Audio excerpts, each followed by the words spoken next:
Welcome everybody to another episode of Gate 7 International, your number one English source for all things Olympiacos. I'm Costa with a C. I'm joined by Costa with a K.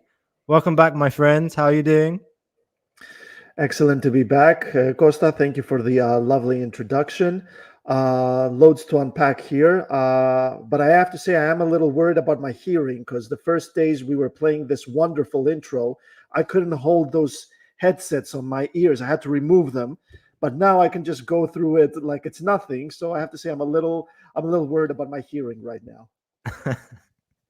Well, I'm going to take that opportunity to give a big shout out to the one and only legendary Gus Drax, rockstar persona in Greece. Gus Drax, I don't know if you're following the show today, but Gus Drax is responsible for our intro music. So big ups to him.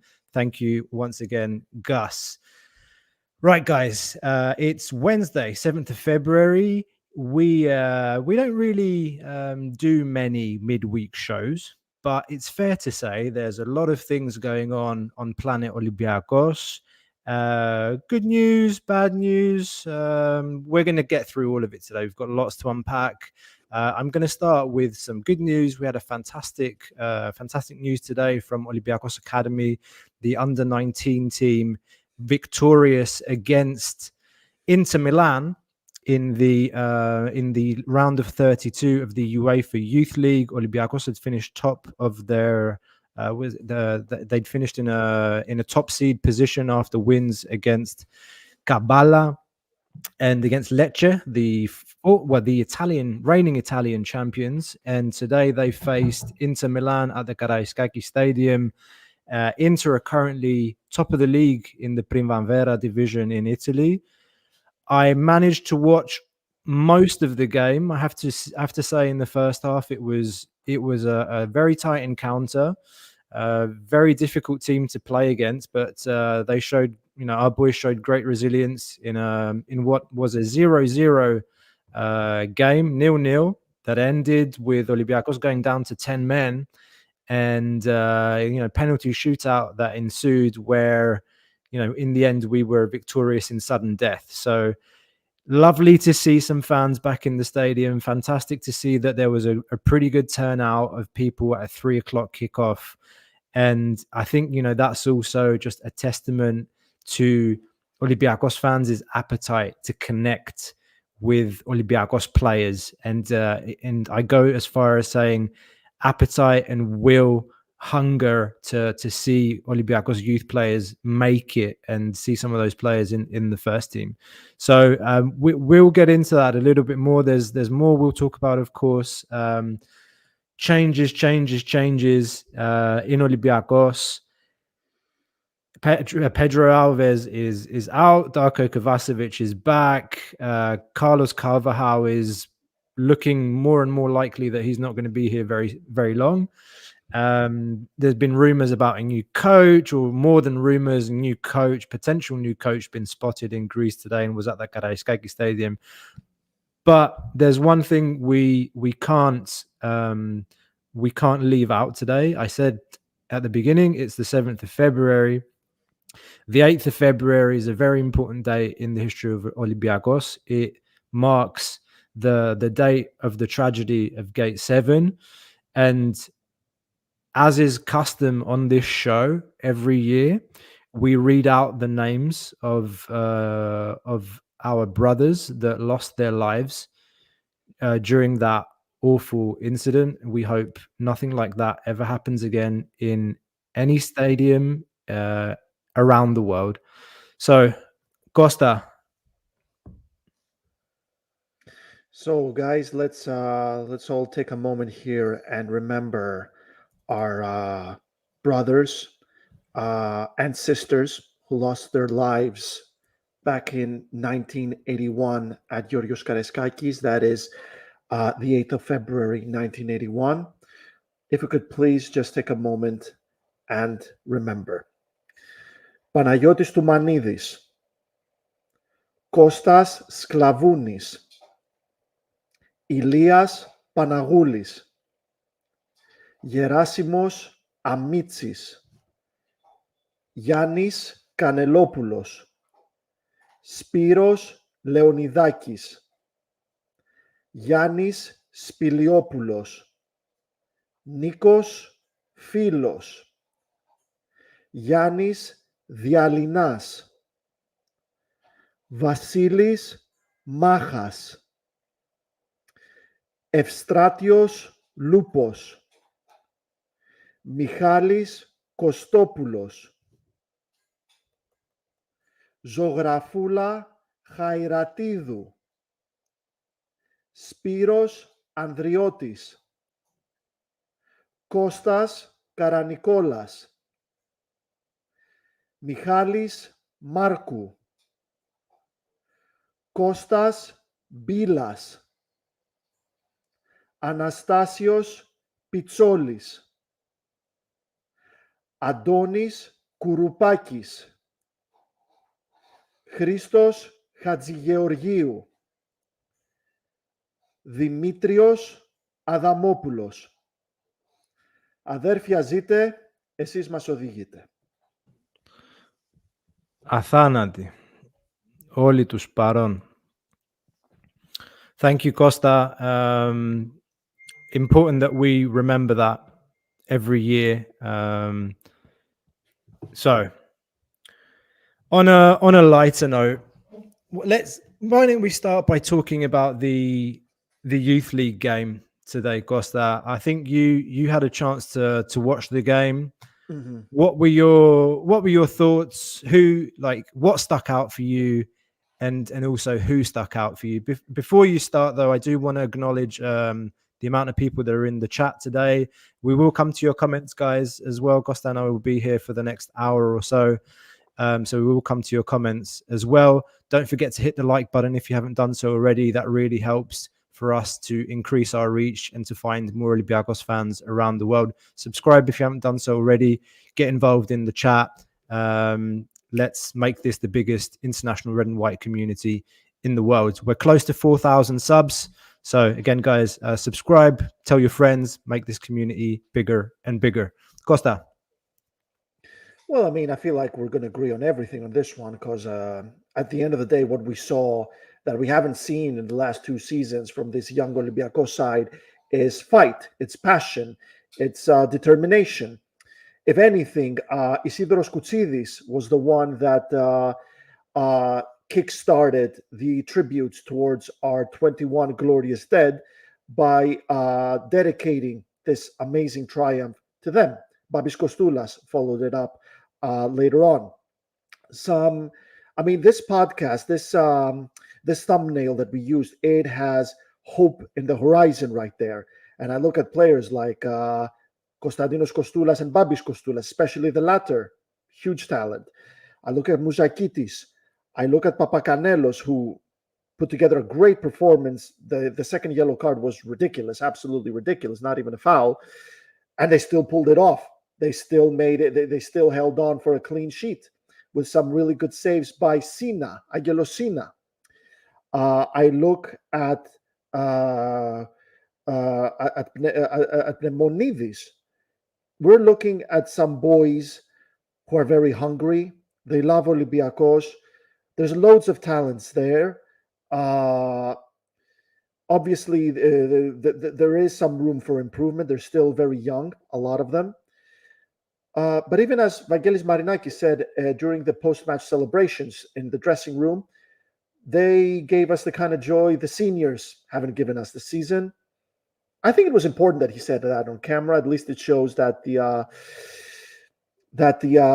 higher-ups are not sugarcoating it, or at least they're not trying to sugarcoat what we're seeing on the pitch. I look at Babis Kostoulas, I look at Mouzakidis, I look at Papacanelos, I look at Koutsidis, and honestly, I am going to be tremendously disappointed if we don't see those names, or at least half of them, on the list for the preseason flight to Seefeld in Austria or wherever the hell they're going this summer. Yeah, I think I'll follow up on what you said by saying this youth team, they gave a lesson to the senior team in terms of demonstrating team spirit, passion, determination, words that you used at the beginning. But also, I would add, they showed them and they taught them a lesson on how to take a penalty. If anything. Those were pretty good penalties, man. And particularly like when you get to the fifth one and then you're in sudden death, and the players that kick a penalty in sudden death, they're not really expecting to, right? Or maybe they're not wanting to, but that's mentally it's a difficult place to be as a youngster in front of fans at the Carvalhal SACKED. Like, it's a big moment, and they big props to them for the execution and the mental strength they showed. In terms of some of the individual performances, I think obviously we've heard so much about Babis Kostulas since the end of last season. That incredible match, Olympiacos PAOK. I think that was the final game of the under-19s, I want to say. That was an incredible game. If anyone hasn't seen that from the end of last season, I think it ended 4-3 in our favor. That was a fantastic game. And let's say it as well, Babis Kostulas was the youngest player on the pitch today, not even 17. And you look at his body and his physique and his touch for a big guy at that level. You're like, you just can't help but think to yourself, my God, this kid's got something. Like, he's the youngest player on the pitch, and he's oozing confidence, and he's not afraid to run at people. He gets into good positions in the box. He comes deep to try and spray the ball out left and right, or turn and run at defenders. This is maybe bordering blasphemy, but to me, there's like what we fans always end up doing is trying to find a comparison. So who does he remind you of? And I think of a young and raw Lewandowski before he left Poland, in terms of his physique, like the way, like just everything about him when he's on the pitch and on the ball. He's tall and strong and confident.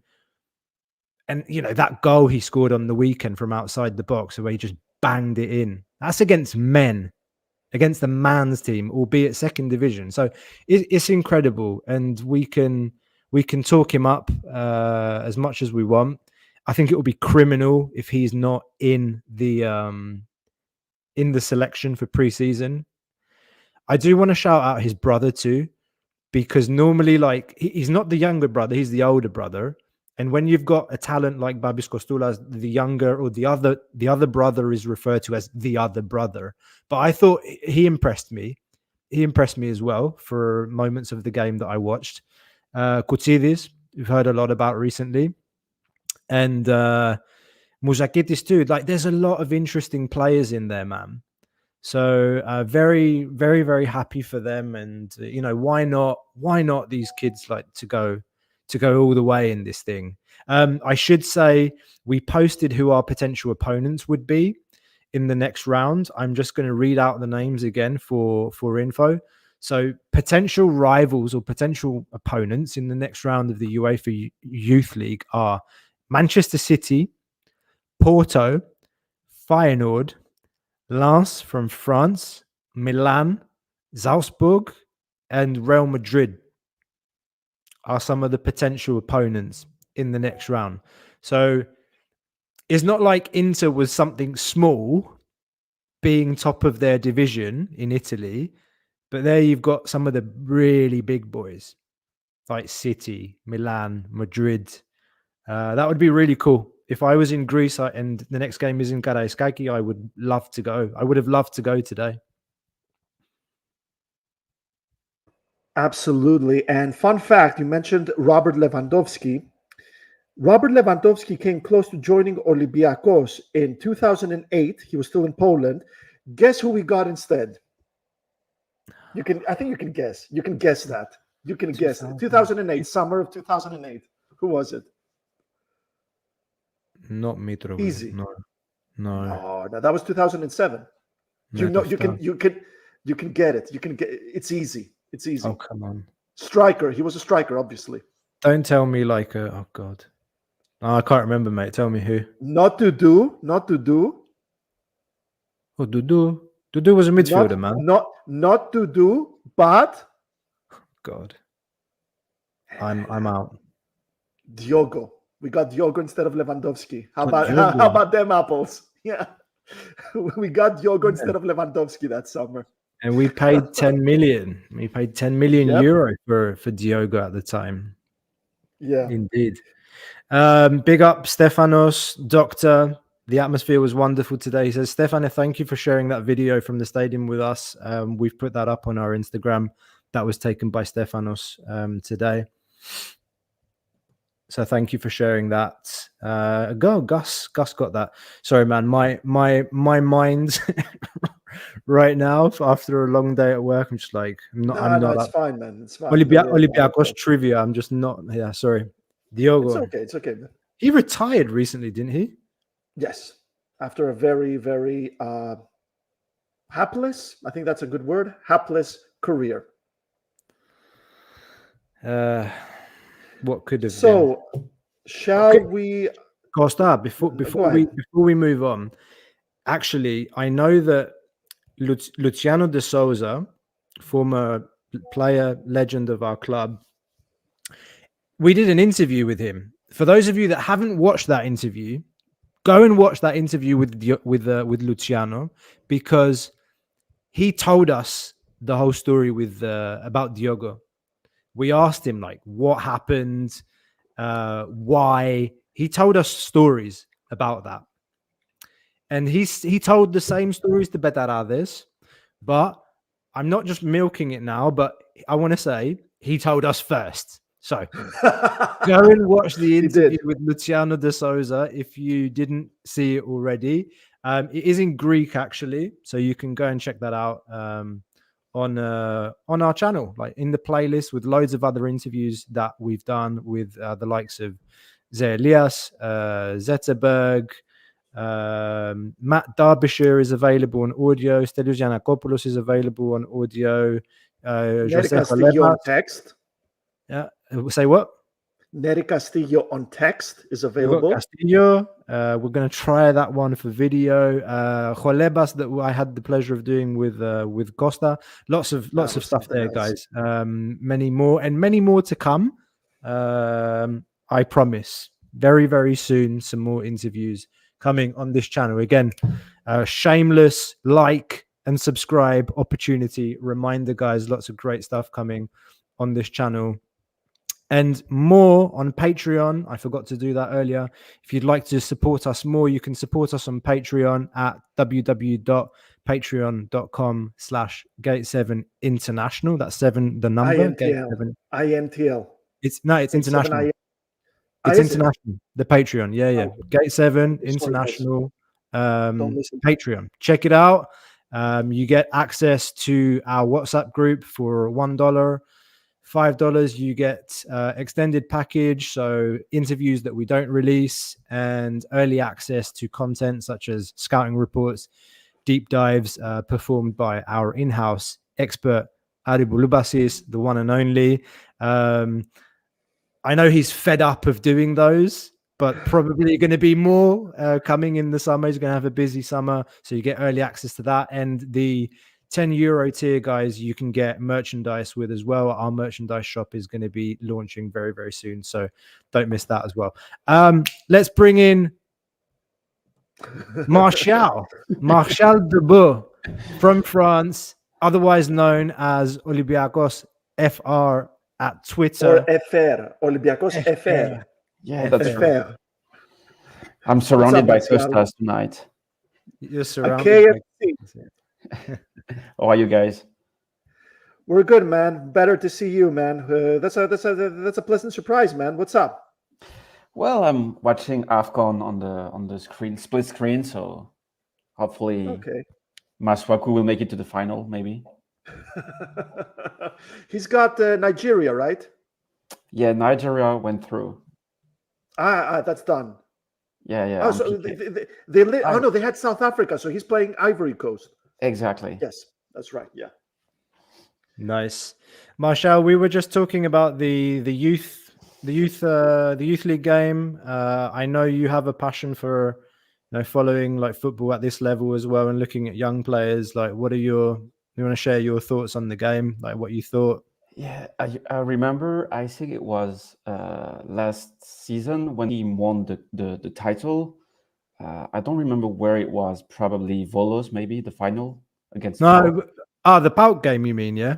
Yeah, when they won the Yeah. the title, and I said on the show, probably the next show after that, and I said having a youth league team is better for the club, way better than the B team because if I remember, the last youth league team we had was with Antruchos, Tsimikas, Mamthatis, all of that generation, and you get to play a level of game that will probably produce professional players.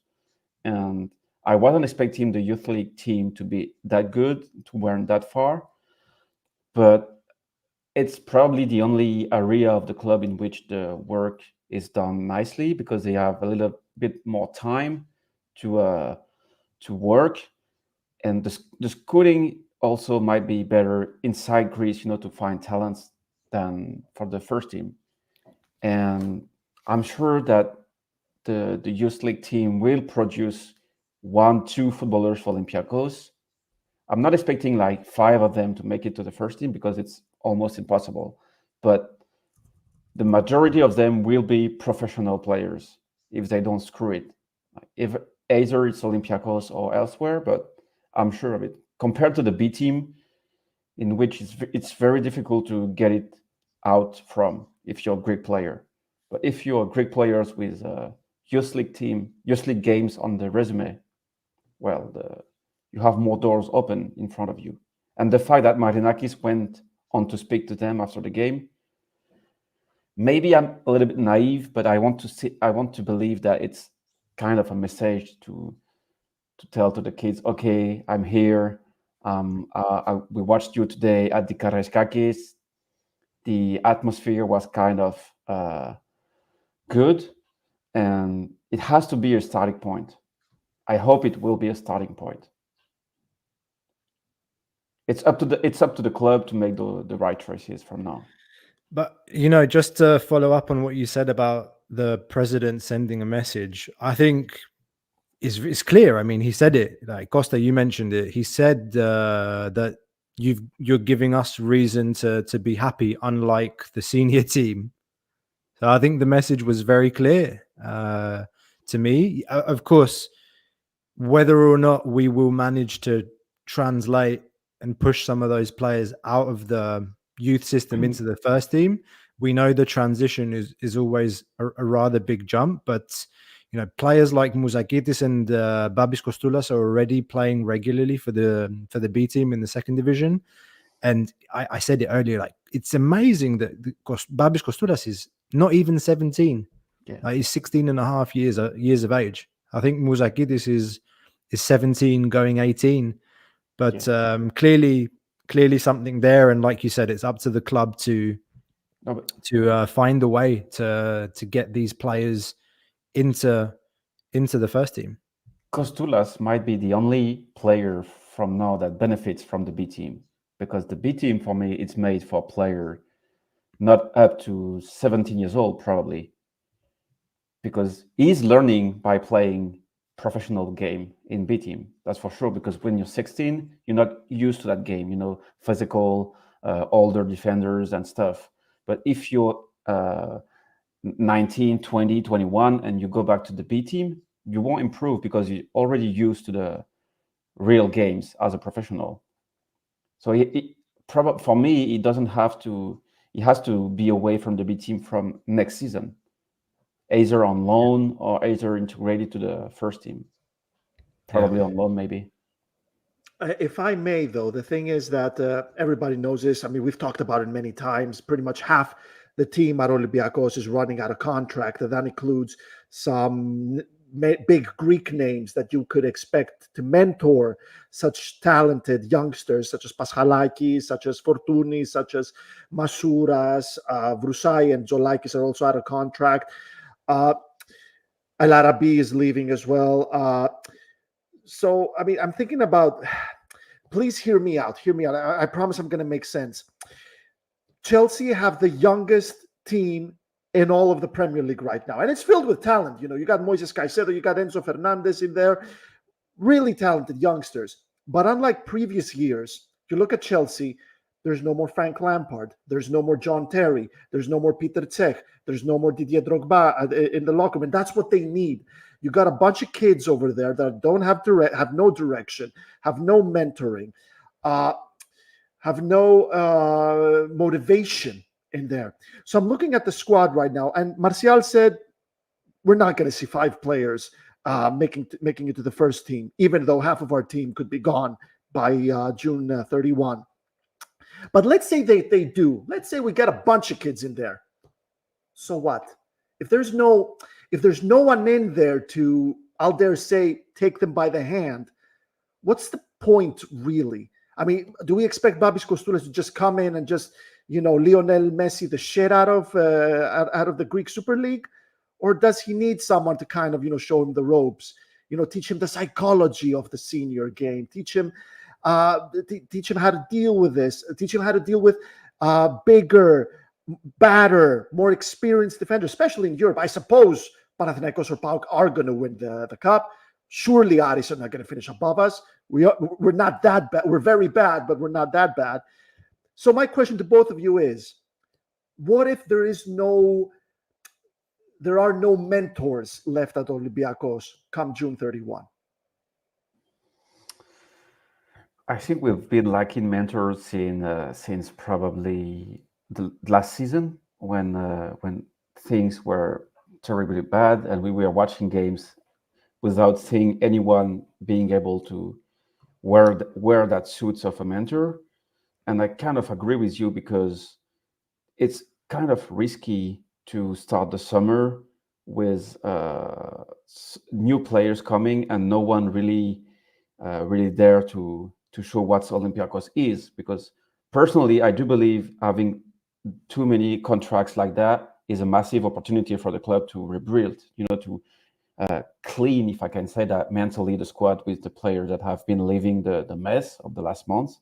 But you need pillars. You need I don't know, 1 or 2 players that will be starters.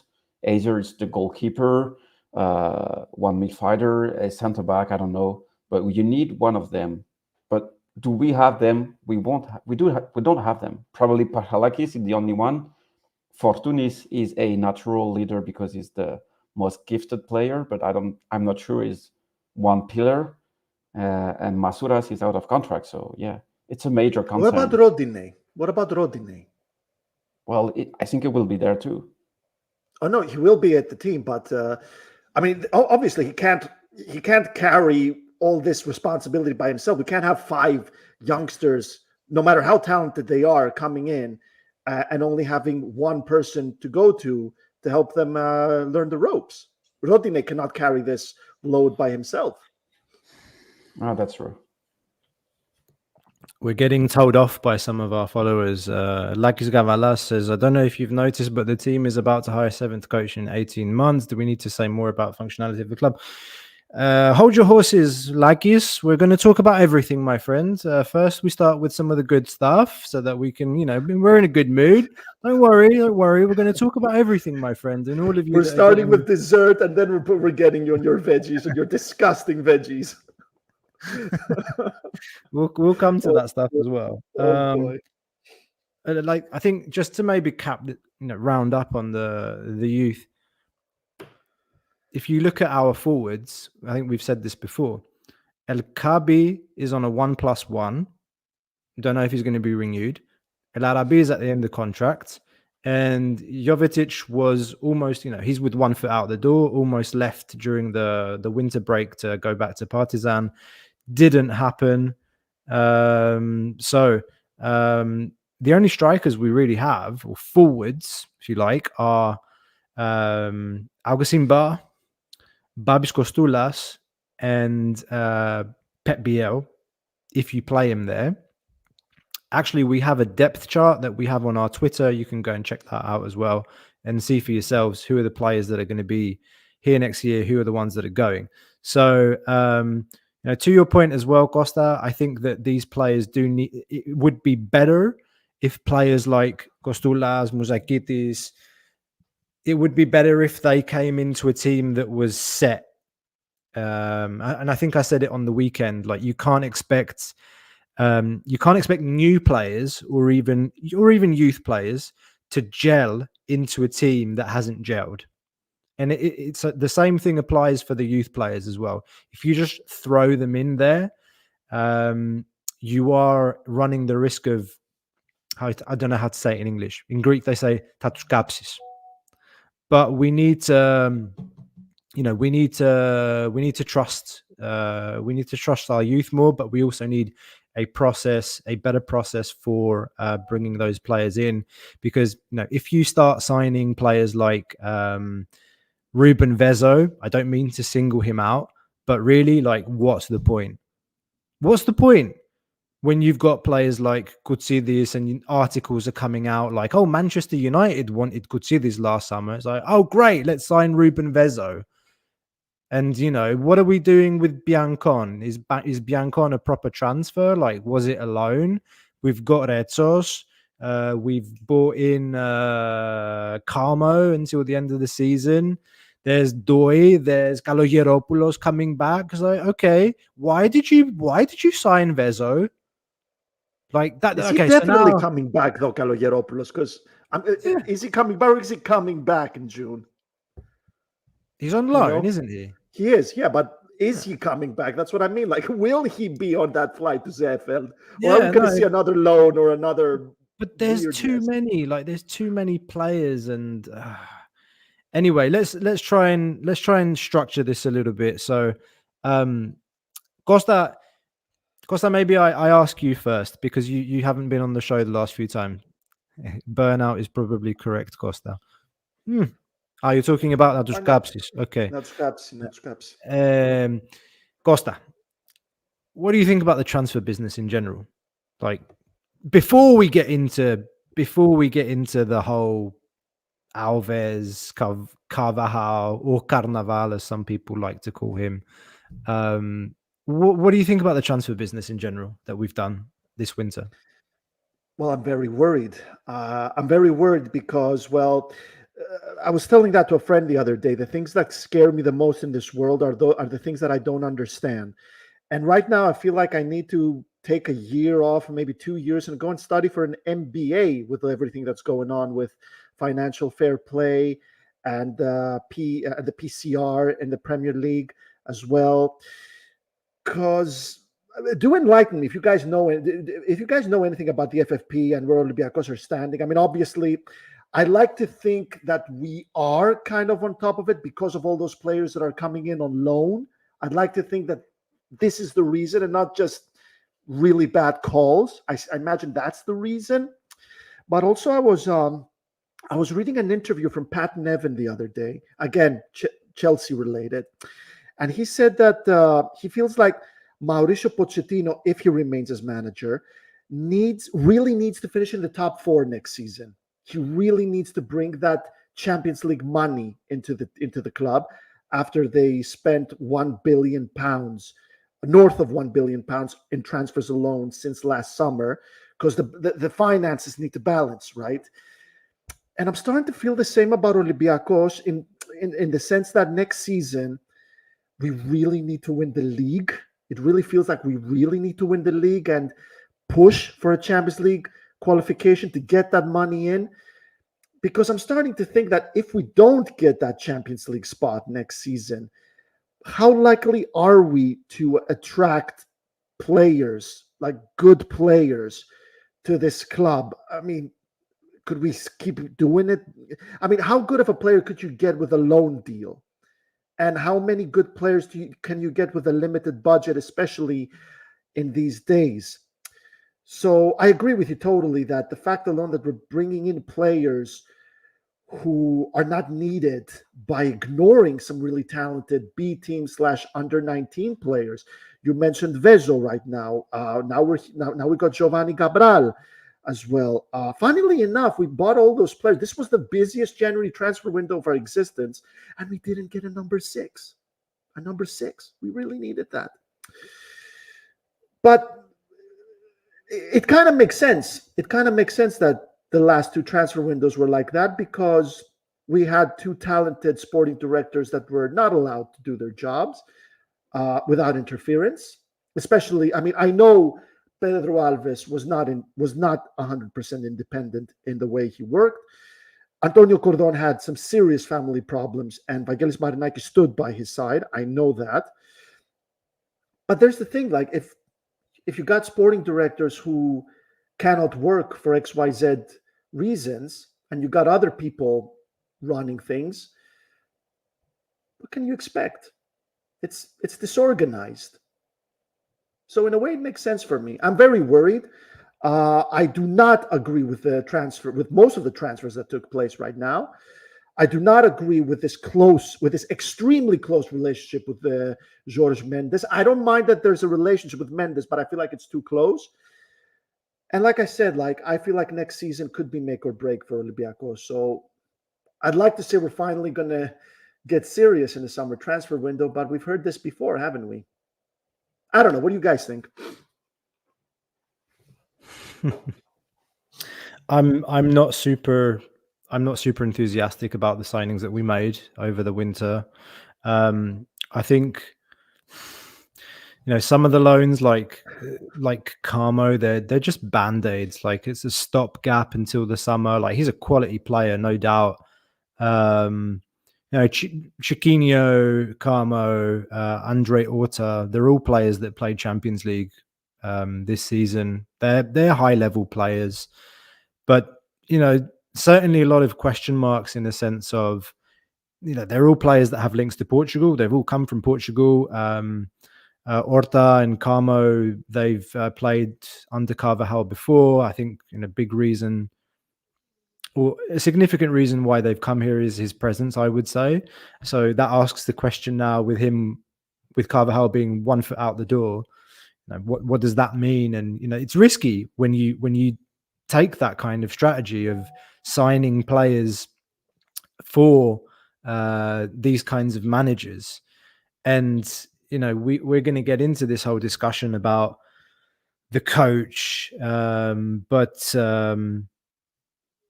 just Carvalhal is just proving he's not the guy for the job. And the counter argument is to say, yeah, but Costa, he's only been here for a month and a half and he's found a terrible situation. What did you expect? The one thing I'll say here is that he's not the type of profile, like Portuguese profile of a coach that has something to show, like something to prove. He's a coach that's a journeyman that's changed clubs every year and a half.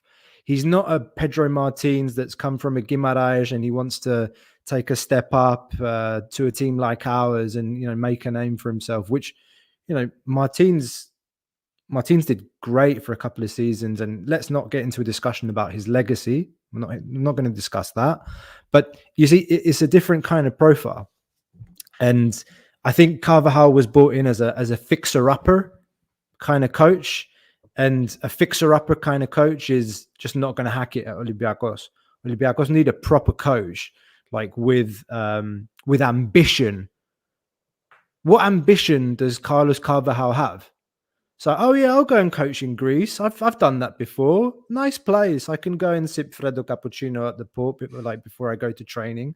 And maybe I'm being a bit funny here, but that's my point. He's not an ambitious coach, and I think that's a nice segue into the coach discussion.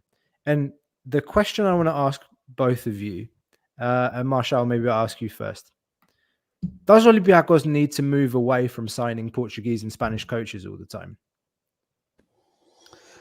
Well, it's a very difficult question because Spanish and Portuguese are 2 different school of coaches. Because Portuguese coaches goes to university, like they have degrees, they've known to have a academic background, which is kind of weird sometimes. And I do believe that's just personal opinion. But if you look at football right now, the Portuguese market is probably the most overpriced and overhyped, because you do have quality in it, for sure. In Porto, in Benfica, in smaller teams, in Sporting, you have good talent, but you have to pay super expensive price for them, and most of them disappoints after that. Of course, you have like the center back from Manchester City, Ruben Diaz, which is like the first day he goes to City is the best defender of the league. But around that, you have like the striker in Paris that is struggling. I forgot his name, the former Benfica one. But you have also Enzo Fernandez, who is struggling. Like the Portuguese price is too high for me. But the Spanish market is different because you have bigger name, probably. The lower division are better, and the coaches are able to make themselves a name abroad. Like they take the big step. Like you have Emery, you have Xabi Alonso, you have those names. But we won't get those names in Olympiacos right now. Probably 10 years ago, we would get a Xabi Alonso straight from Leverkusen, probably. But no, it's impossible. So we do have to find other profile. And the Dutch market, probably with the Jansen kind of profile, is interesting. But I agree with you, Costa, on saying that we don't need a fixer. We need a proper coach with IDs. My ideal choice would have been like Roger Schmidt, the Benfica's coach. We faced with PSV, if you remember, like very open play. The defense is kind of shit, but you see attacking football, and I think he belongs to a club like us. But same for Peter Bosz, for example, that kind of coach that could come in Greece. Well, not right now for Peter Bosz because he's doing an amazing job with PSV, but that's the kind of market we have to look. German market, for example. English market, not that much. You don't have any good English coaches. Correct me, Costa, if I'm wrong. English coaches? Shandish to Olympiacos. No, the last I can think of is Terry Venables, probably. Hey, you know what, guys? I'm just going to say this. I take Graham Potter. I take him. Well, come on. The coach Graham with Potter. ideas, but Brighton. I'd take him.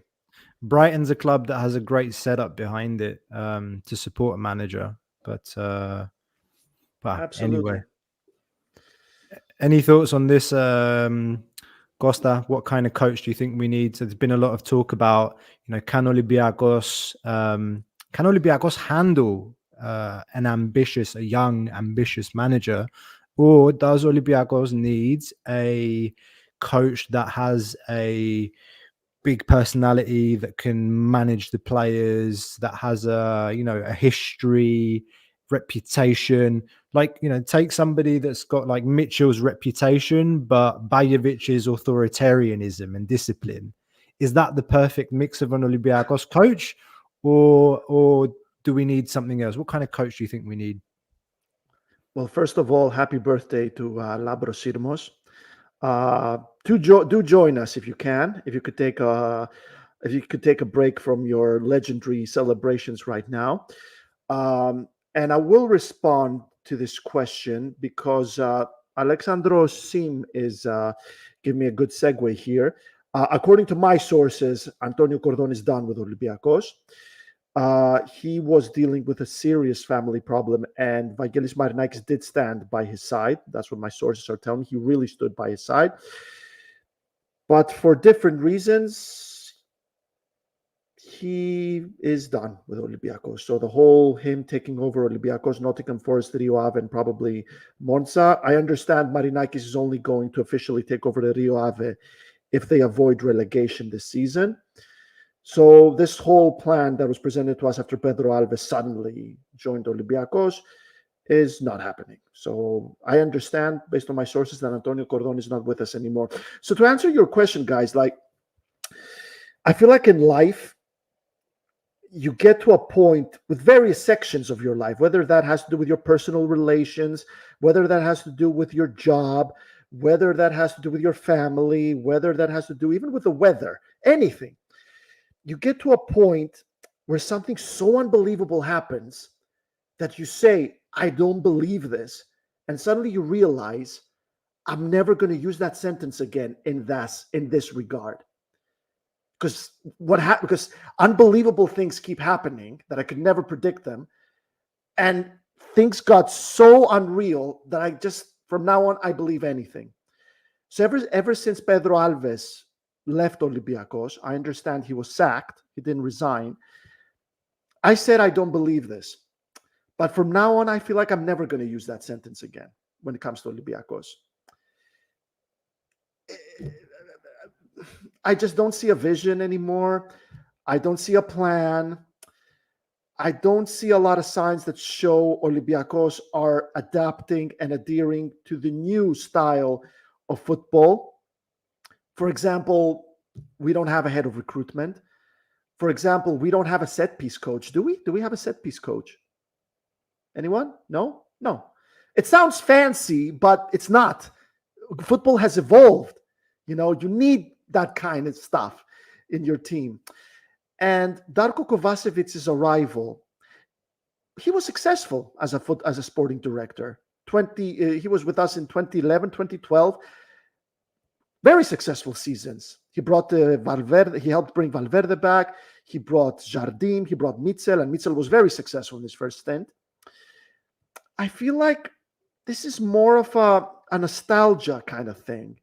This is more of a going back to the glory years. I think you're going to agree with me, guys. At Olympiacos, a circle has been completed. A circle has been completed at Olympiacos, which means we need to draw a new circle now. It's a new era. We need to, rebuild, literally rebuild. But instead of that, it feels like we're trying to continue an already finished circle. So let's bring Darko Kovacevic back in. We have zero patience with anything that has to do with modernity or anything new with football. We had two very talented sporting directors, one of whom worked for only 2 months in Pedro Alves. Another one worked with God knows how many months. There were very few. So that's how I feel right now. You're asking me, should it be a Spanish or a Portuguese manager? Personally, I couldn't care less if they're from a different galaxy, that manager. I guess the manager I'm looking for is someone that gets along with a sporting director. Because if the sporting director wants to build a youth side, a young side, and the manager wants to buy big, then it's not going to work, is it? So I want someone who's going to get along with the sporting director, A, and B, someone who's going to have the patience and the time to build his own team. Of course, he's going to have his own discipline, his own rules, his own style, his own philosophy. But it doesn't matter what his philosophy is if he doesn't get the time and the trust. It doesn't mean anything. We can bring Jurgen Klopp in, which we won't, but we can bring him in. If he doesn't have the patience, if he doesn't get the investment and the time, screw it. Just leave him. Let's bring Lemonis back for all I care. So that's how I feel about it. Isn't Takis like 70 years old now? I've lost count. Roy Hodgson is almost 80. True story. Look, I think it's an understatement to say that the situation at the club's been absolutely chaotic. Call it what you will, shambles, change the word. To say mistakes have been made, understatement. I think there has to be a sense in the club that they get that and they understand it, that they fucked up, but they'll never admit it publicly. Somebody reminded me yesterday that the president, in his, when he presented Cordon and Martinez at the beginning of the season, there was a moment where he said, and actually last season wasn't that bad, or wasn't as bad as some are trying to make it out. I'm sorry, but the fact that we've continued, or this season has gone pretty much exactly how last season gone. It's a bust. I think that was maybe not. I would prefer if they would come out and, as you said, Costa, take responsibility and show us what the plan is. Show us a strategic vision for the club. That's what's been missing. What I can say from the messages that we've been getting from inside the club is that the message is the chaos ends now. That's the message that the club is putting out to us, at least, that the chaos ends now, because we were very open as well about this being chaotic on our socials. We were told the chaos ends now. And what they want to do is surround the club with people that understand what it means to be at this club. I think they have a sense of disappointment that the technical director model, or this European model of having, what you said, Costa, head of recruitment, a technical director, I don't know if it works at a club that is set up like Olympiacos. I think it's inevitable that the hierarchy wants to control things and have people that they know in and around the club. So it's not surprising that somebody like Darko Kovacevic comes back. He made some comments in the Serbian media recently. He said, I've always been in and around. Like, I think he's been living in Athens for a long time. He was involved behind the scenes in the Radonic talks. So, the rekindling there, it's not really a rekindling. It's just always been there, and now it's official. He's back in the fold. Garembe's apparently been upgraded. His role's been upgraded again, whatever that means. We know that Garembe had a important role in bringing Pedro Martins back in the day. Now, what more can we say about this situation with sporting director? I mean, I made a pretty clear comment rather, that I don't think that this European model it doesn't work for us.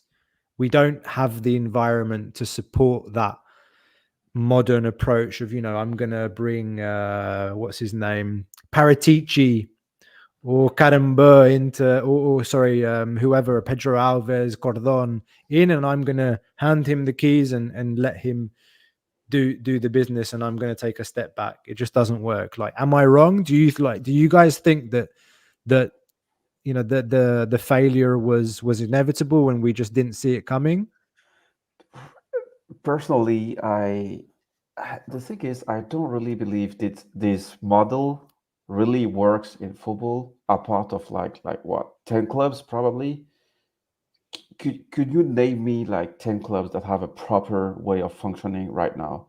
Like philosophy from the top to the bottom. Like you have North Island with the academy in Ghana. Like they pick up talents there.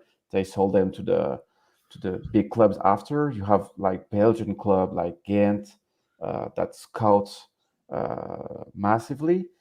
But the thing is, like, so many clubs in Europe in general, like better clubs than Olympiacos, are still stuck in the same, not the same chaos of Olympiacos, but the same system. Like the scouts aren't trusted. The sports director is like close to being an agent.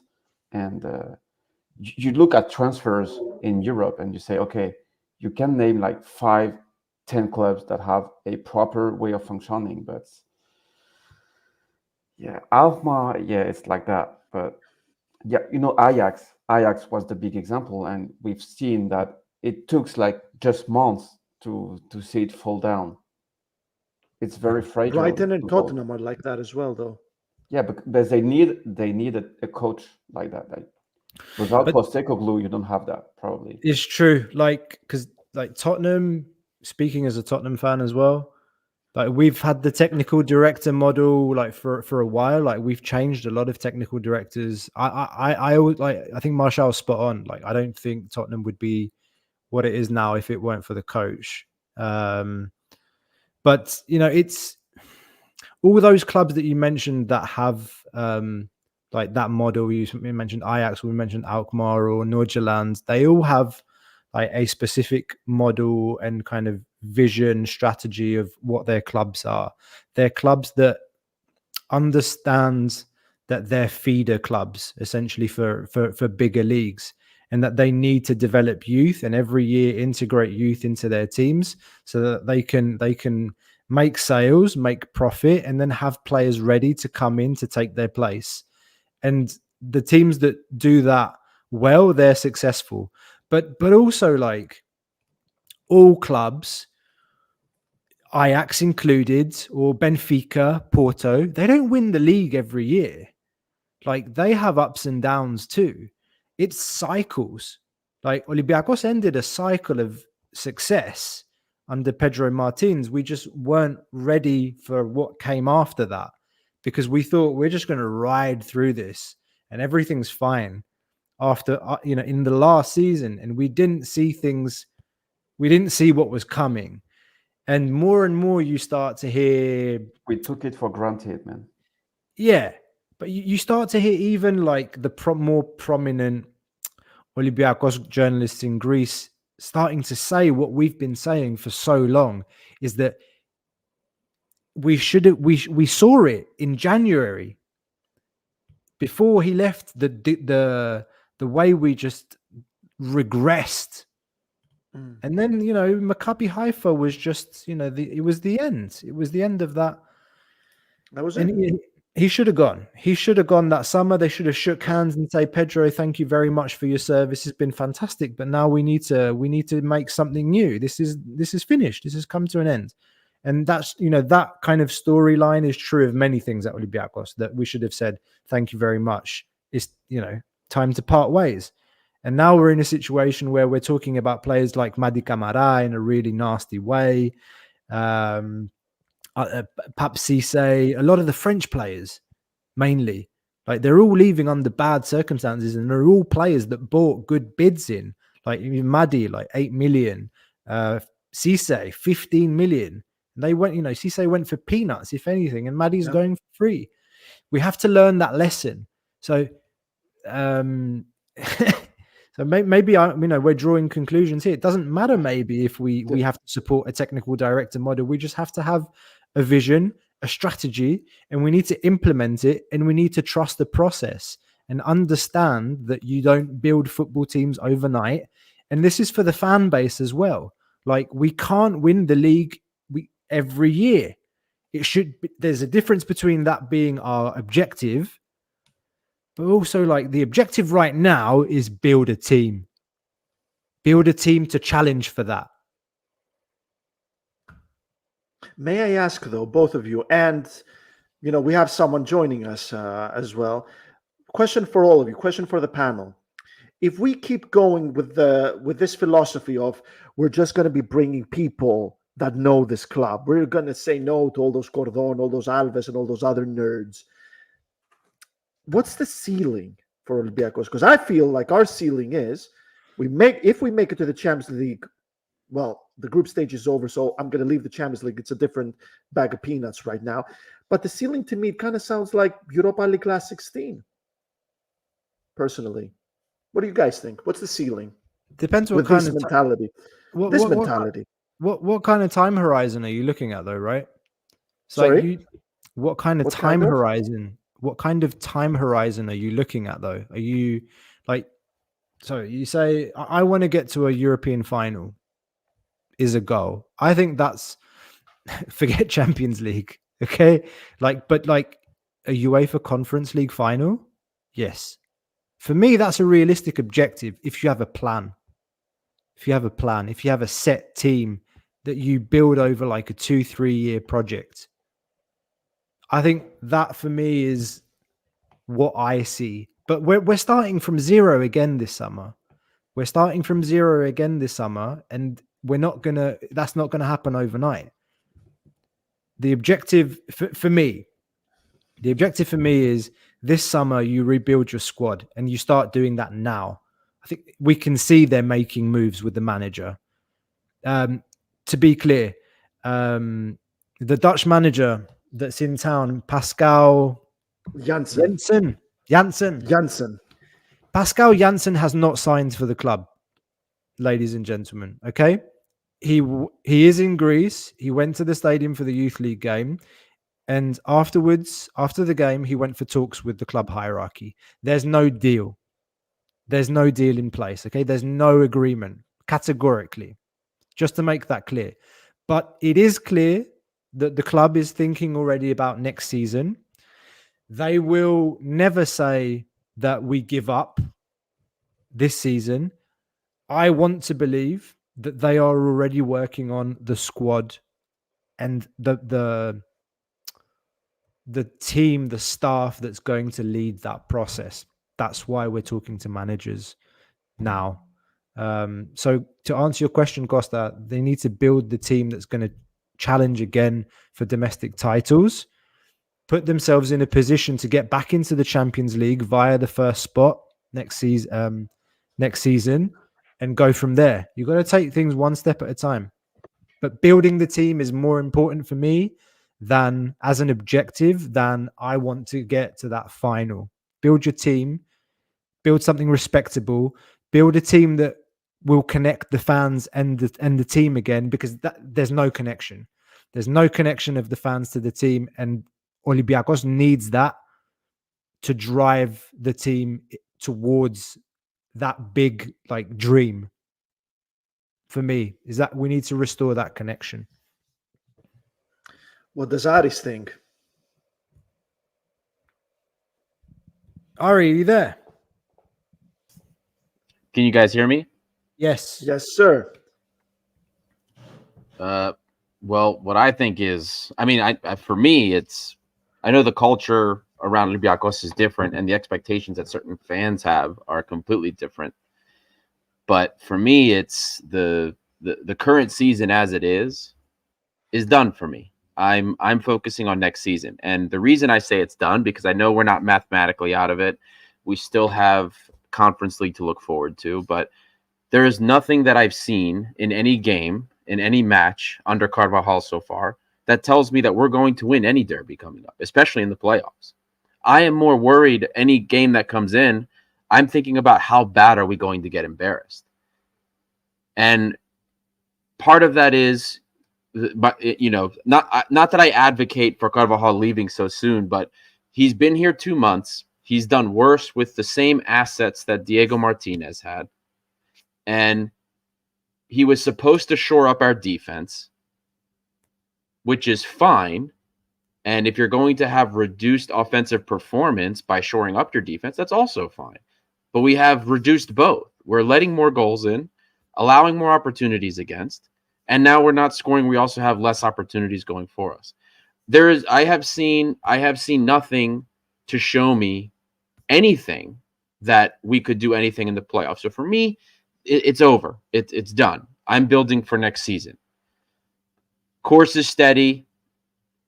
Maybe we get 4th place. Pray to God that Aris doesn't win the Kipalo and take the European spot from us, because I don't see how we capitalize on anything in the playoffs. I just don't see how that happens. So my focus from now on forward is doing what I'm supposed to do for this team to do what it can do and be better next season. I personally couldn't care less if they let Carvalhal finish the season, or if they fire him at this point and bring in Jansen on and say, nope, Jansen starts from now, or whoever it is, and he has through the summer. As long as they're clear, regardless what happens if the new coach comes in, he's here and he's building for the summer. That's it. Because the more turnover we have, the worse it gets. At some point, you have to be firm and trust the person you're going to bring in, if you do bring him in from now, and say, that's it, we're done after this. That's how I would treat it. See, now that's what I'm afraid of, Ari. Here's the thing that I don't want. If Pascal Jansen joins Olympiacos, which it does look like he is. I mean, the guy traveled all the way to Athens. He came to Karaiskaki. He sat down. He watched the game. I don't remember a manager ever coming to Olympiacos like this and not signing. Pedro Martins obviously did that with Hull, because then he asked for more money, so the deal fell off. But to me, it's extremely important that any new manager doesn't take over now, because the situation is so shambolic. There's a very good chance. Okay, I'm going to calm down a little. There is a chance, I believe, that we're not going to win a single derby this season. So can you imagine Pascal Jansen or any manager being there in the dugout to finish such a shambolic season in Greece? They're going to destroy him. They're going to blame him. He's going to get blamed. So keep that new manager outside of this team. Save them for preseason, no matter who it is. I don't care. If anything, I want to bring Martial into this conversation now.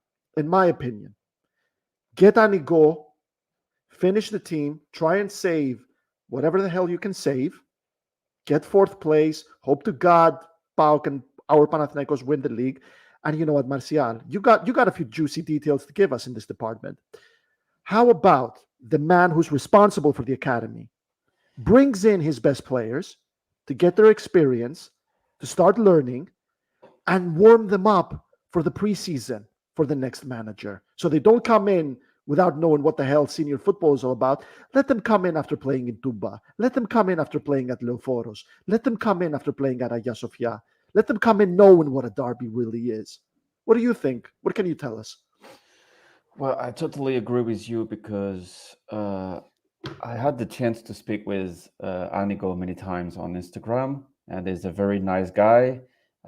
He actually loved the club so much, because he said, like, to me, it's a club with passion, a club with a soul, and also he's doing an amazing job with the academy since last season. Not this one, I think it's the previous one also, and it shows, because he told me months ago that the objective was to win the league, the under-19 league, to go to the youth league. And it's true that he believes that 4 or 5 players has the level to be Olympiacos players in the future. And he told me also 2 of them, which is obviously Mouthakitis and Kostulas, the striker, has the level right now to be part of the first team. The question I have is, if he gets the temporary job until the summer, will he throw those players into the battle? I don't know. Probably yes. But the thing is, the squad is that big that you don't have that much choice. Probably Mouthakitis has more chances to play, because in the midfield, we don't really have profiles like that. And also, if you project yourself into the playoff, the sixth team will be like Asteras probably, or Atromitos. I don't know which team sits in the 6th place probably, but you have 2 easy games, if I can say that, in which you can throw young players. So Im or Ebagaza probably will do a good job. Both of them love the club. Both of them knows the potential of the youth player, and it's difficult to see what can we say from that ending of the season. I agree with Ari on the fact that I didn't see anything on Carvalhal until now, and that's the point I wanted to say before. I know, like, 2 months on the career is super short period of time, but 11 games as a coach, if you're coaching Olympiacos, you have to show things. Like, you cannot say it did not have enough time to show. Probably the team would have been better in the future if Carvajal had the time to give his ID to the player he wanted, and he got at the end of it.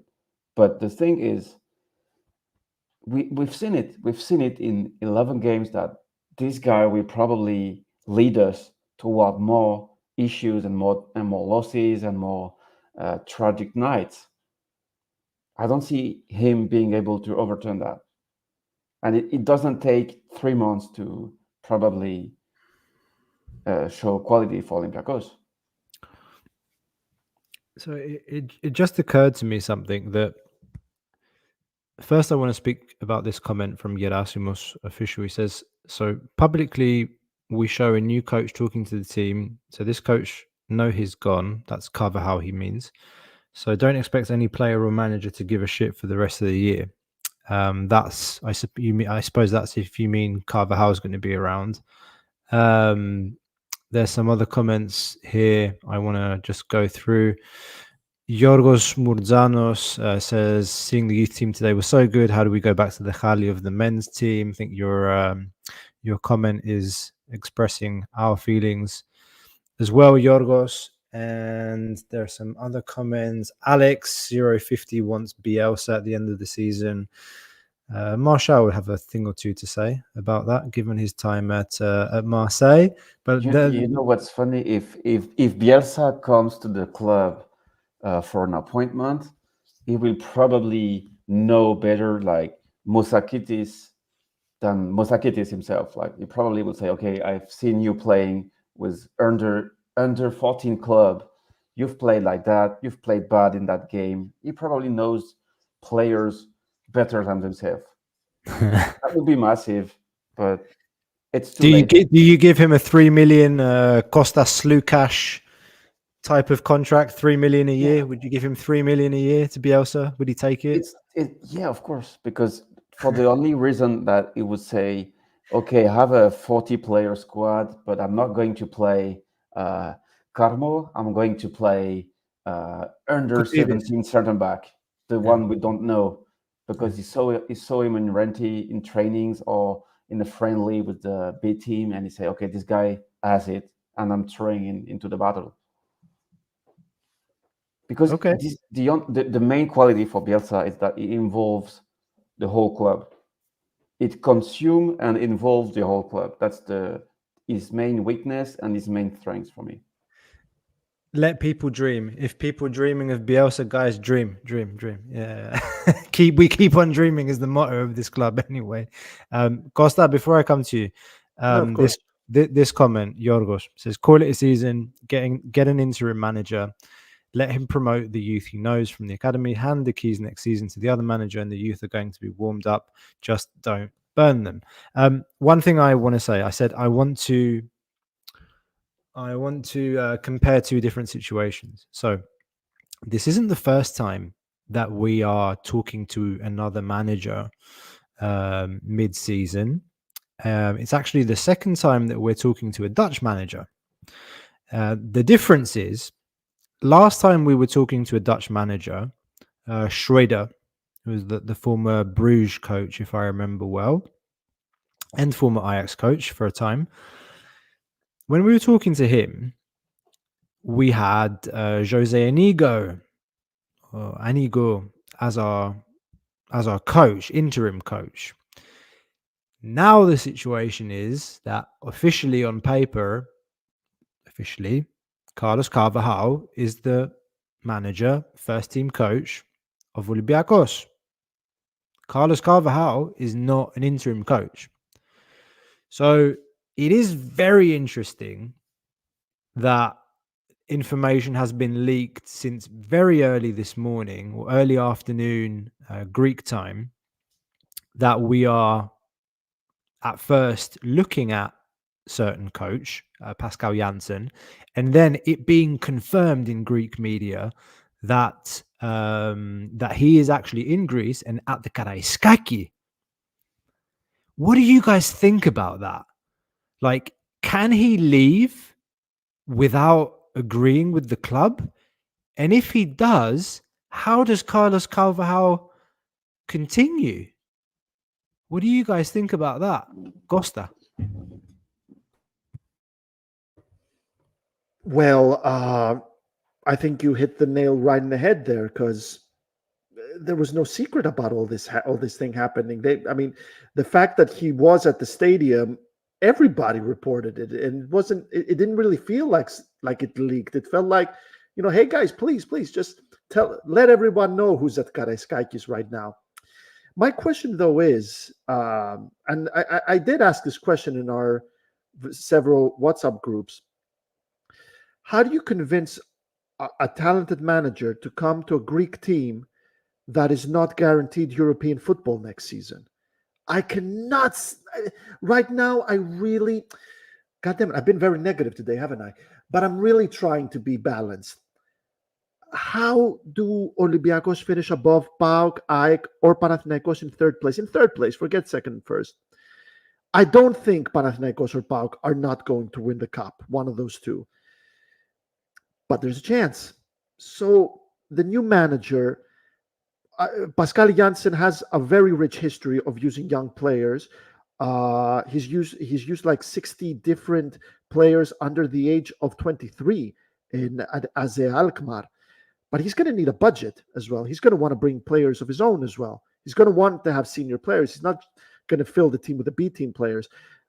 If we make it to Europe, we're going to have a different budget. If we don't make it to Europe, we're not going to have a budget. So how is he convinced? How do you convince a good manager to join Olympiacos? But to answer your question, I feel like, Carlos Carvalhal, I think he's a really nice guy. I think he is a talented manager, but he is, it hasn't worked out right now. He's only had 2 months, granted. He had an impossible task at his hand. But the football we've been seeing, there's nothing really there, is it? There's nothing really there with the football that we've seen. I feel like it's obvious that he's leaving. It's way too obvious. I expect him to be a professional, though, just like Diego Martinez was at Volos, a game that he would have won if it wasn't for those, ridiculous VAR calls. I expect him to be a professional against Offi, at Karaiskaki, excuse me. But yeah, like it seems way too obvious that Olympiacos are planning ahead, and Jansen could be the next guy. But he really shouldn't take over now. Guys, this is serious. Really serious. The next manager needs to be saved for preseason. Marcial, what do you think, pal? It's a very difficult question. It's very difficult to see clear, because if I was Carvajal, of course, I would have quit and said, okay, like Garcia did. I think Oscar Garcia was there when Martins was appointed. It was during his short stint with Olympiacos, in which he resigned before the end of the season.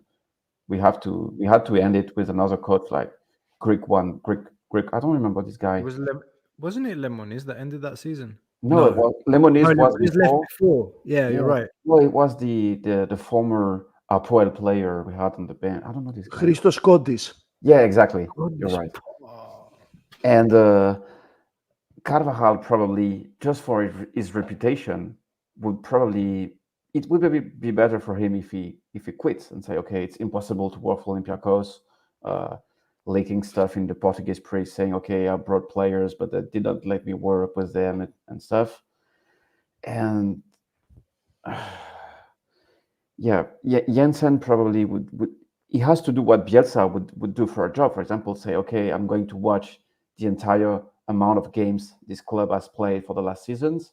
Okay, to see if Masouras needs to be renewed, if I see Fortuny is playing in my plans and stuff, because the budget will be limited for sure. I don't remember which budget Martins had during his first season to rebuild. The team was kind of good, but I don't really remember. Jansen, he didn't have a big budget, man. I think the biggest transfer we made that summer was Lazaros Christodoulopoulos on a free. Possibly in terms of name, but then it was Guerrero up front, Madi Camara coming on a free from second division, and Cisse and all of those guys. Pedence was on a free as well. Yeah, he didn't have a big budget. You don't get that big budget on the first season anyway. You have to earn it. And Hazi had a big budget.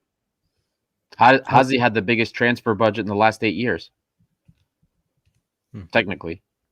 That's terrible. Emenike and Ajito Afoe. Yeah, buddy. No, but the Engels. Yeah. How sad is that? No, but yeah. Do you want to come in on that? Do you see Jansen being the kind of coach that would say, okay, I'm coming, but I need this guy from AZ, this guy from AZ? The only guy probably he could be asking for Hatzidiakos, for example. Okay, I know Olympiacos probably needs great players. Pavlidis is out of the world for Olympiacos, but Hatzidiakos barely plays in Serie A, so probably that could be a smart move if this guy suggests that. I don't know if he likes Hatzidiakos enough to bring him to Greece, but Jansen to me is not the kind of guy that would say, okay, I need 5 players from AZ, because we can't get them anyway. He's not the kind of coach that will say, bring me Andre Orto and David Carmo. I know them from my previous club. They'll be good. But he will want transfers, though. Just every manager that comes in wants transfers. Ange Postecoglou, who's really big on development, he really wanted Nicky van de Ven in this team. He really wanted James Maddison in this team. At Tottenham, that is. I mean, every manager that comes in wants transfers, wants signings. Yeah. Olympiacos need transfers, man. Like, particularly up front. Like, it's just, there's no question. Like, you need to bring a striker next season. We don't have one, like a first team striker. He's gonna bring. Isn't that crazy? Isn't that crazy, man? Like, you think that we made 8 transfers in the winter window, and what was it, like 15 or 17? I'm losing count. Like, in the summer, I think it was 15. But we don't have a centre forward next season. But anyway, or a goalkeeper. Yeah. Touche. Sour grapes. Ari, do you think? Yes. Do you think? Yes. Before ending, for the reminder, Hatzidiakos is the 4th player the most used by Pascal Jansen. Just checking on Transfermarkt. He did rate him. He did rate him very highly. 170 times. Just saying that. Ari, do you think Pascal Jansen's going to be the next Olympiacos coach? I'd like it to be, but the reality I keep thinking about is a little bit different, at least in the near term. The reason I say that is if we take what we've been reading the last week or the last 24 hours or so, right after the Alves departure, there were some articles that insinuated that Alves made no signings, right? And it was actually all Carvalhal. Now, if that's true, right, and Carvajal's the one that had the direct input for the signings to come in, you're not getting rid of the guy right away that you just asked to bring people in. It's just not happening. As much as I don't like Carvalhal as the coach, as much as I think this guy has zero managerial skill, and which is why he's been at all these different clubs for so long, as much as I believe he's the worst game manager I've seen in the last 3 years, if I'm the coach, let's say I'm Jansen, right? I wouldn't want to come in and take over at this point anyway, because you're looking at the environment and just as easily as Carvalhal came in and he was supposed to be trusted for the rest of the time, I know that could happen to me too. The first thing I want to do as Jansen is come see what I'm getting into. Let me see what the youth product is so far to see what I'm dealing with first. I'm going to need time to think about that. If I'm the club, I have contracts to deal with because Carvalhal is on he was 1.5, right? He signed for a 1.5 year deal, or is it a half year plus 1? I think it was a half year plus 1, actually, now that I'm thinking about it. I think at this point, none of us care. Right. Well, regardless is the realities I think about also are realities most fans don't seem to care about, which is money and FFP. This season, including if we get rid of Carvalhal, including if we get rid of some of these players we're bringing in, is bringing more dead money. If you don't know what dead money is, it's an American term. It's an English term, or American term, I should say, for money for somebody that's no longer with the institution that you are required to pay out. Dead money is money owed to a contract. Even if the player's not there, that is guaranteed to him because that exists in Europe, just like it does in America. There's guaranteed money. You get rid of another coach, that's more guaranteed money. And we're straddling a thin line with FFP as it is. Whether you like it or not, I have a lot of people that tell me, oh, I don't want to hear that. It's nonsense. You don't want to hear it. You're an idiot. I'm sorry. There's reality here. Vangelis Marinakis can't just dump like Kokali did, 15 million, 20 million at a time to buy players because he feels like it. There's rules now. We're not oil-rich Arab owners that can invest tens of millions of dollars into propping fake companies up so that we can put sponsorships into other teams. Where are we in FFP, Ari? Can you tell us? So we just passed the reporting deadline, and I didn't see anything bad. So I'm guessing we're okay. But to be fair, it's not like we really did anything. We made the purchase for Gelson Martins. Gaston Hernandez, had we brought him in, we were going to delay the first payment so that it could be recognized later on, and we would be bought another 3 months in terms of reporting period for that payment. But we don't have a big hit on it. And actually, right now, our wages are, compared to last season, way lower. But the fact of the matter is, the original question was, do you think Jansen's going to be the no coach? And I think he's a good candidate, but I don't think I think realistically it's not happening. I don't think it's happening in the near term. I would be really surprised if it is.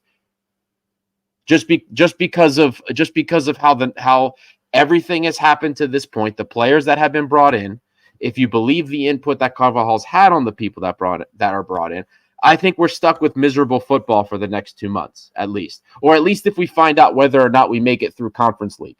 I think if Conference League doesn't work out and we lose to Ferencváros, he's 100% gone probably. But I don't think in the near term he goes anywhere. There's too much. We are threading such a small line with FFP, right? And the one good thing about all these players' contracts being up in the summer is we make out like weasels for the next iteration of the squad ratio. That there's a tighter clamp coming this summer. You can only spend 80% of your revenue on salaries. You can only have 6 loans instead of 7 loans. You can basically spend less money that you earn on people. And maybe it's a little bit of a blessing in disguise. But I don't see what wiggle room we have and what wizardry we can do to actually be able to afford to do anything else. It's impossible. So no, he's not. I don't think he's coming anytime soon. But I do want to respond to that because my sources tell me that Carvalhal will be gone before PAOK at Olympiacos. That's what my sources are telling me. Now, don't ask me if he's going to be at the first game with Ferencváros or if he's going to be at Offi. I think he's going to be at Offi. Just like it reminds us a lot like Martinez. Who is he going at Volos? Is he not going at Volos? My sources tell me he's gone before PAOK. He's not going to be at Tuba. I'm not going to shed a tear if he is. I think I've heard the same talking to people the last couple of days. But honestly, we talked about it on the weekend too. Can he actually win any of these games in February? No. It's sooner or later he's gone. It's just a matter of time. Yeah. I think the big question is, does a manager take this job now? Like a new manager take it now, or does he take it in the summer? And absolutely not. Sorry to interrupt, Costa. No. It's and hopefully, is that a question? Is that a question that was raised today in the meeting that Pascal Jansen had with the hierarchy? Surely that's come up. But I think they're also quite desperate to get out of this situation with Carvalhal, because I can't see how, especially now that this has happened, the leak and all the news we have, how he talks to his players when they know he's gone. I mean, the players have to step up and play for pride and play for themselves, play for their contracts, play as professionals, play for the fans. Fans are coming back soon, for us later because we still have extra ban. But yeah, I don't know what more we can say really about that situation. There's still no concrete news about Pascal Jansen. No agreement. Is there anything else, guys, that we want to talk about? We've been going for an hour and a half. If you haven't hit the like button, guys, there's been hundreds of you that have been through the show tonight. Only about 57 likes. Yeah, so I don't get that. It takes you 1 second to hit that like button if you're following live now. It really helps us to find more Olympiacos fans around the world. It's an algorithm thing for YouTube. Again, please hit that like button. Show some appreciation if you've liked what you've heard today. Leave us a comment as well. If you're listening on audio podcast, give us a 5-star if you like it. Guys, anything else? Did we ever talk about the players? Like what the players' perspective is on this? Like, imagine you're Horta, right? You came just for Carvalhal, right? Because you have a relationship with him.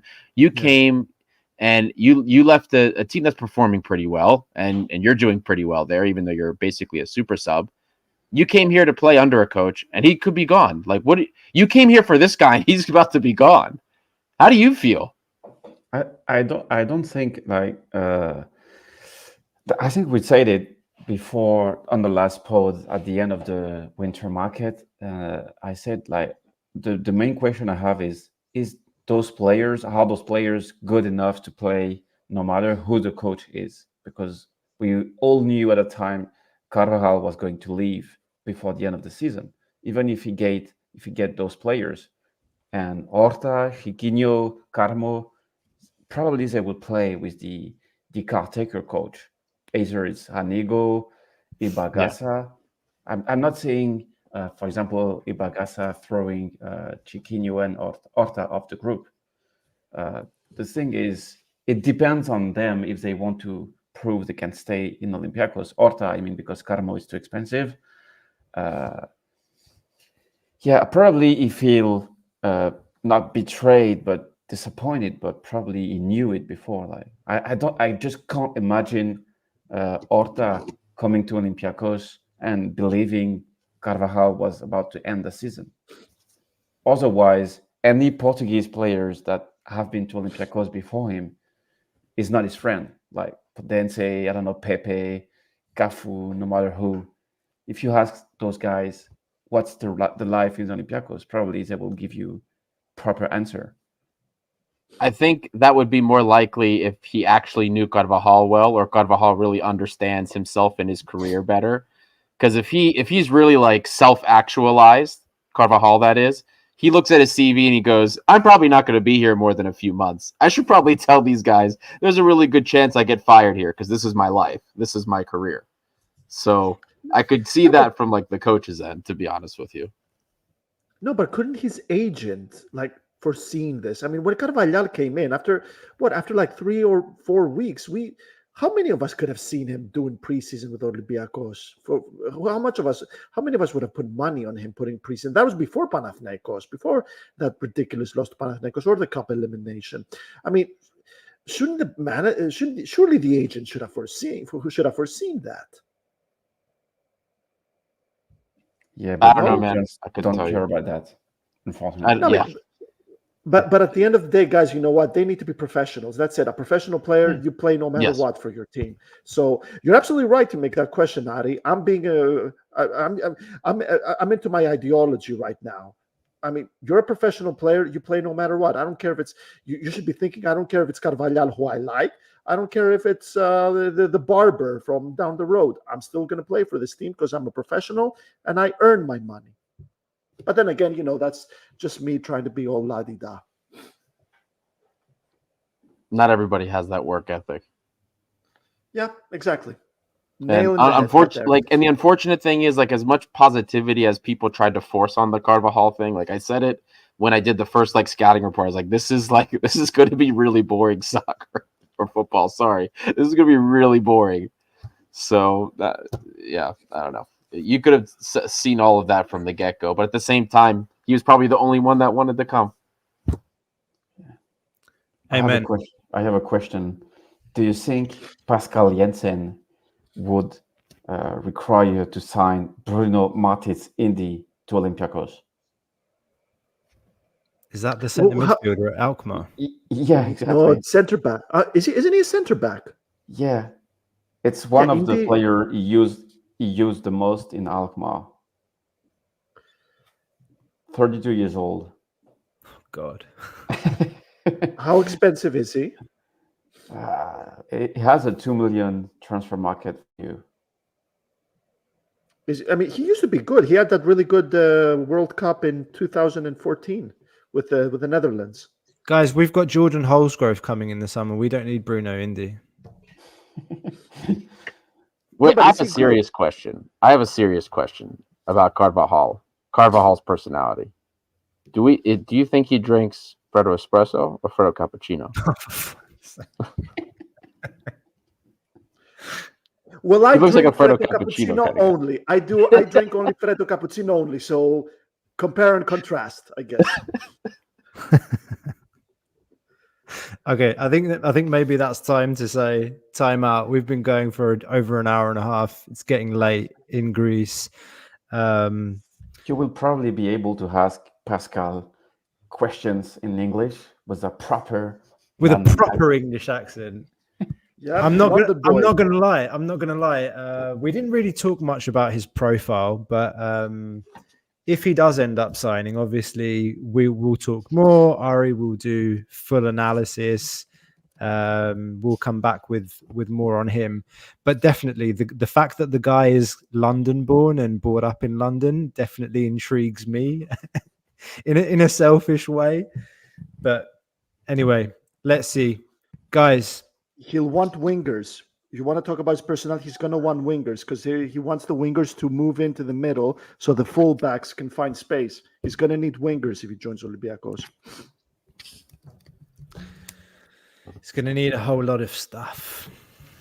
Yeah, sorry guys. Yeah, let's wrap it He's up. also a 4-3-3 guy.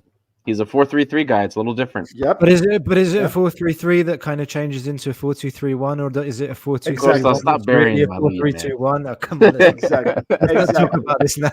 Let's not talk about this now. Thanks very much for following, guys. Again, last chance for those following live to hit the like button. Subscribe if you're new, if you've discovered us for the first time. Keep up to date with all things Gate 7 International. Lots of cool things happening. Never a dull moment at Olympiacos, of course. We go live on Sundays after games, mainly on the weekends. From time to time, we're here midweek, as we are today.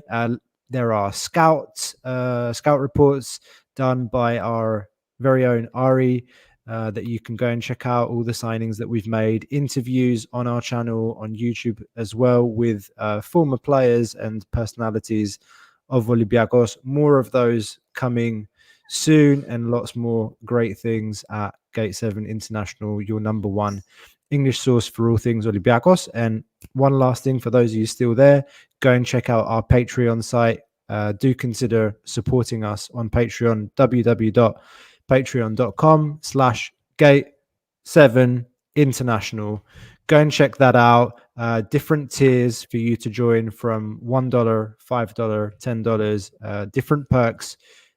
If you do one thing before you go to bed tonight, check out www.patreon.com/Gate7International. That's it for now. We're going to call it a night. We'll be back. Make sure you're tuned in on all the socials as well. Twitter, Instagram. You'll get the latest there. So keep up to date with us. We're Gate 7 International. See you next time.